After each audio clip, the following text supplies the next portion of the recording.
বেলাল, এটা কেমন জুলুম? কতদিন হলো তোমার কণ্ঠের আজান শুনি না। বেলাল রে, তোর কি মন চায় না আমি নবীর জিয়ারতে আসতে? বেলাল আয়, আমি নবীর জিয়ারতে আয় রে বেলাল আয়, কতদিন হলো তোমার কণ্ঠের আজান শুনি না। স্বপ্ন যখন নবীজি দেখাইছে, এ মুসলমান, হযরত বেলাল সুদূর সিরিয়ার দামেস্ক থেকে পাগলের মতো দৌড়াইলেন, পাগলের মতো ছুটে আসলেন। যখন মদিনাতে আসলেন তখন তাহাজ্জুদের সময় চলতেছিল। তাহাজ্জুদের সময় চলার সময় হযরত বেলাল রাদিয়াল্লাহু আনহু কাঠের জালি দিয়ে তখন রওজা শরীফ ঘিরে রাখা ছিল। ওই জালির পাশে বসে বসে জালির সঙ্গে মাথা ঠেকাইয়া নবীর পাগল বসে বসে গুনগুন গুনগুন করে কাঁদে আর বলে, হুজুর আপনি আসতে বলেছিলেন, গোলাম এসে হাজির হয়েছে। নবী গো, আজান দিতে বলেছেন, আমি আজান দিলে আপনি আগে নামাজে আসতেন, এখন আজান দিলে কি নবী আপনি নামাজে আসবেন? হুজুর এখন আজান দিলে কি আপনি নবী নামাজে আসবেন? নতুন মুয়াজ্জিন আসছে আজান দেওয়ার জন্য, এসে দেখে নবীর মুয়াজ্জিন বেলাল কাঁদে। ডাক দেখে মদিনাবাসী শুনছো, নবীর মুয়াজ্জিন ফিরে এসেছে, বেলাল আসছে, বেলাল ফিরে আসছে।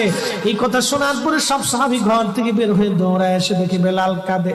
সাহাবীরা বলে, বেলাল আজান দাও, কতদিন হলো তোমার কণ্ঠের আজান শুনি না। বেলাল আজান দাও, কতদিন হলো আজান শুনি না রে বেলাল। বেলাল বলে, সাহাবীরা রে, আমি আজান দিলে কি নবী নামাজ আসবে বলো? সালমান ফারসি রাদিয়াল্লাহু আনহু ডাক দেখে, সাহাবীরা আমাদের কথাই বেলাল আজান দিবে না, তোমরা যাও দেখো হাসান আর হুসাইন দুইজন ঘরের মধ্যে আছেন। ইমাম হাসান হুসাইন রাদিয়াল্লাহু আনহুমা যদি বলে তাহলে বেলাল অবশ্যই আজান দিবে। সালমান ফারসির পরামর্শে সাহাবীরা দৌড়ায় গেলেন। বর্তমান 7 নম্বর গেট বাবুস সালাম বরাবর একটা মসজিদ আছে, মসজিদে আলী। এটাই ছিল হযরত ফাতেমা রাদিয়াল্লাহু আনহার বাড়ি। এই বাড়িতে দৌড়ে যাওয়ার পরে ইমাম হাসান হুসাইন রাদিয়াল্লাহু আনহুমা দুইজনকে নিয়ে আসা হলো। দুইজনকে নিয়ে আসার পরে হযরত ইমাম হাসানকে দেখতে আমার নবীর মতো দেখা যাইতো, চেহারাটা রাসূল করিমের চেহারার মতো ছিল।